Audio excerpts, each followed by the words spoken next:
Today at ShopTap.com, we're going to be showing you how to install engine mounts on a MK7 facelift GTI.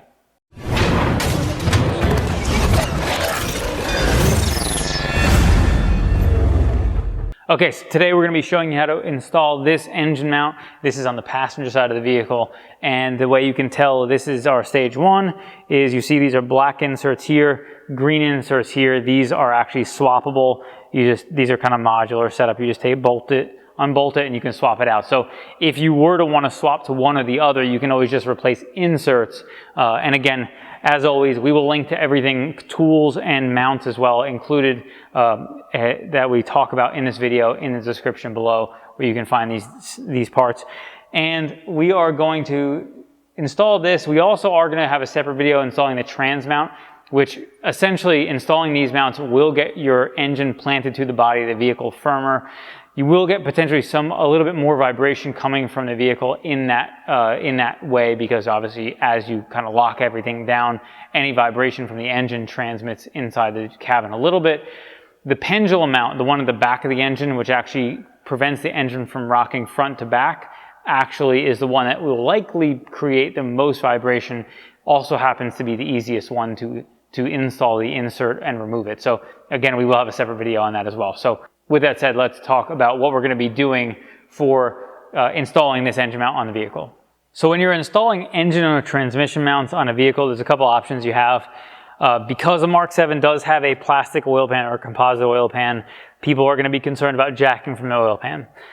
This would be the correct tool that you would want to use, which is an engine support brace. This would be something that you would put on here, brace on top of your fenders, and then there's a hook underneath the engine cover here that you would hook onto. You would get a chain and you would hook right here to this setup right here. There's a hook right here. You would hook to one of these, pull it up, and support your engine. We are not going to be showing you how to do it this way. And the reason why is because most people are not going to have this. So we are going to show you how to do this with a floor jack. We're going to be using a floor jack on that composite pan to show you how to do so. Now this is something that I think is something you need to be very careful of, because you can risk damaging the oil pan. So you are going to want to make sure you either have something like a block of wood, or preferably something that we have like a foam pad that you can spread out the distribution of the contact with the oil pan. This is going to be able to distribute the weight evenly enough that you shouldn't have any issues like cracking or anything like that. So we're going to get underneath the vehicle and we're going to show you what we're going to be working with. Okay, so here we are under our car. We're going to take our belly pan down, and just the bolts that kind of go around the perimeter here, so we can have as much visibility of our oil pan as possible.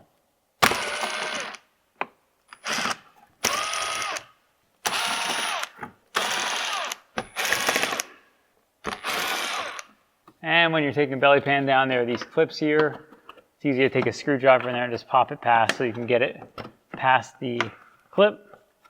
And the other one there, and we're all set off, and we can see our pan. Okay, so here we have our composite material on our pan. Now, you want to make sure, the key with anything, whenever you're looking to jack from something like this, you need to make sure you spread out the weight over some distance. So you can try with a block of wood like this. I think that will be an effective strategy to make sure you're spreading out the weight. Also, it's going to be strong kind of near the edges.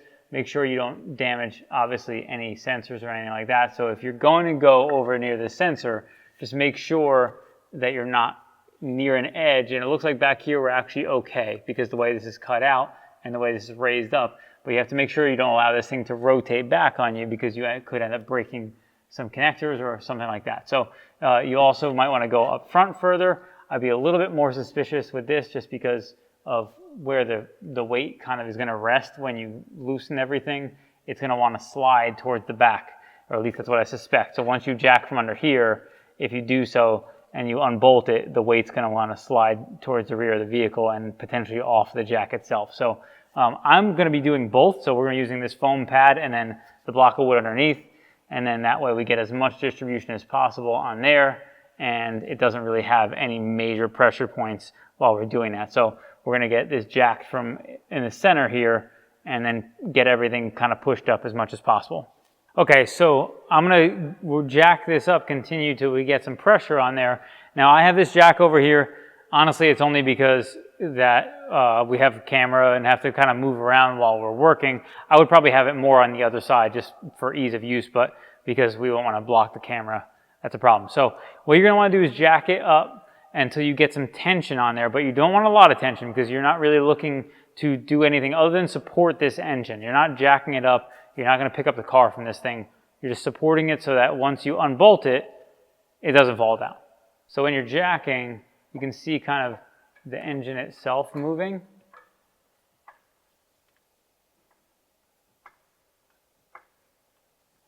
And you can kind of let off to see what's happening. So you don't want to really have it really tensioned up like that. So really all you're looking to do is to support this thing. If it starts moving a bunch, you pretty much just stop and hold it where you are. Now we're going to continue with our install. Okay, so we're going to be taking our coolant bottle first to move it out of the way so we can access our engine mount. It's right here. Now this coolant bottle, I think if my memory serves me correctly, the previous ones used a torque screw and these ones use this kind of clip. So we're going to show you how to do so with this clip, and then if it's just a screw, you just remove it to take that out of place. Okay, so here we have our clip, and all we're going to do is kind of pop it forward and then pry it up. Now, you have to be careful, especially once these vehicles are getting aged, because I assume that that's going to potentially get brittle as they get older. So that side's up. We're going to do this one back here. And our coolant bottle is out of the way. We're going to take this connector off just to have as much freedom as possible. And then I also take these lines off the side of this bottle. Okay, so the top line just pops out. That's real simple. The bottom line has a clasp that holds it in. So you are going to want to kind of pop down and then pull out on that clasp. Now you may want to use a pick to do so. So we're going to grab one of our picks here, which we will link to in the description. I'm going to grab a 45 real quick. Now, what I'm going to do is get underneath this to pop this clip down.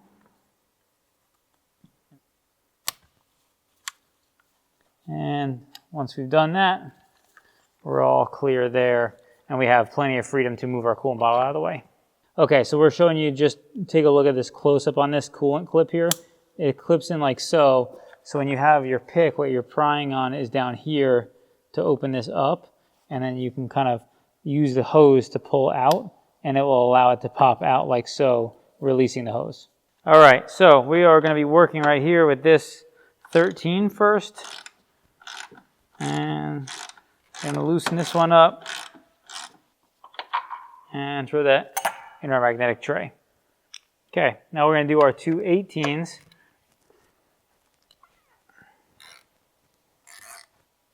Loosen one and then the other.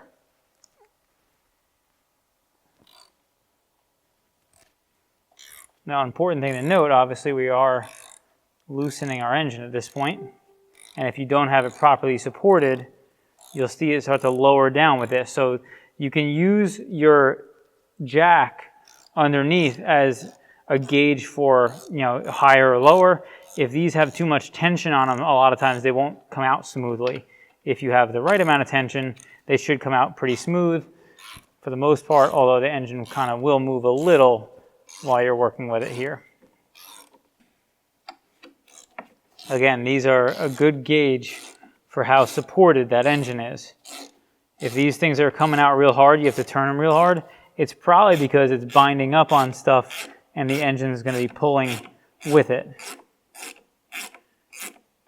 You can always tighten them up and then readjust everything if you needed to, and you have any issues or concerns around your stuff being jacked in the right spot, or whatever. You can always double check your jack whenever you're working with these things to make sure you're in a good spot. All right, now these are loose, so we can just drop them in our magnetic tray, and now we're going to get to our 16s.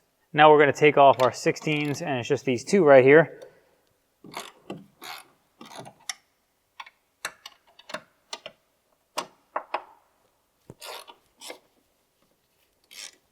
Now we're going to take these out.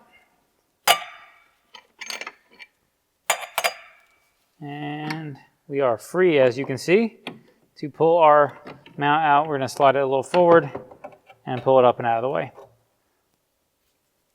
Okay, so here we have our factory mount and then our BFI mount. Now they come with bolts, but you will notice these bolts are a different length, but there's a reason why. Is because the thickness of this is different than the thickness of this. So if you measure this, you will just verify this. We're looking at about 30 millimeters. This one, about 25. So this is 5 millimeters thinner than this. So the bolt also should be expected to be a different length as well. So you can measure it if you want just to verify, but it is just one of the notes I wanted to make. That's going to be a reason why when you look at these, they're going to be different lengths. So this one obviously is intended to go here and have the depth set for this one.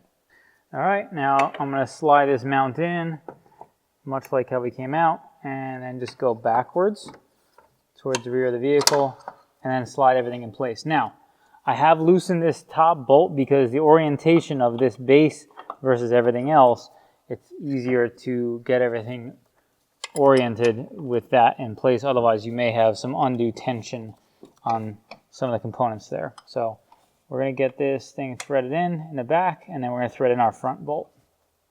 Okay, so now we have our mounts right here. Now you can take a look and see that we have to go up further. So because I can actually put my finger in between where this is in the vehicle. So I'm going to take my floor jack. Part of the reason why it's important to have a floor jack and not just a support of some kind. And you jack this thing up until you get close to, and as you can see, we got tension there, but it's too much. So we want to loosen that up to allow us some movement there. So now you can look from the top and make sure that you got everything lined up. But because we have everything loose in there, it should make our life a lot easier. So we should be able to just drop this in and thread it in without any issues. And it's always best to keep everything loose. Just wiggle it while you're going in. It will allow everything to thread in there a little easier. And because you can't always feel these as much, you're going to want to make sure you look down, line it up, then try to put your bolt in. Now what I'm going to do is tighten this up. Now what I don't want to do is try to pull the engine up with this. So what I'm going to do is get these snug down. Then we're going to get the body side bolted down. Then we're going to get this one tightened up. Then I'll jack the other ones on the engine up until this thing is mated properly. And then we'll snug these up last. And you feel that snug up right there. And then our rear one here.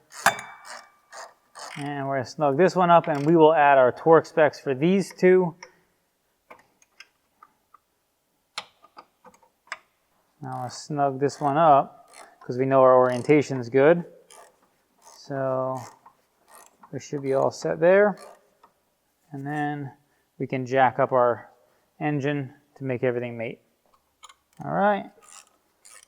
And now we can snug these up all the way. And again, we will get you, list these torque specs.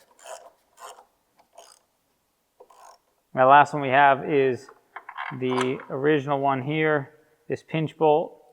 This one, we'll snug that guy up, and then we can reinstall our coolant bottle. All right, now we're gonna throw this bottle back in place. There is this centering part over here, and then we're gonna drop that in place.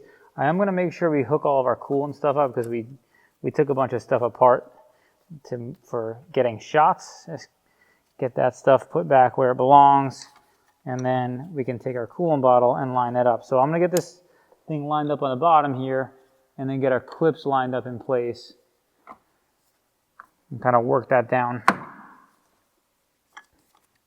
Now you may, depending on if you need to or not and how easily yours pop into place, you may want to take a screwdriver and kind of help wiggle and guide these things in place to get the seat in there properly.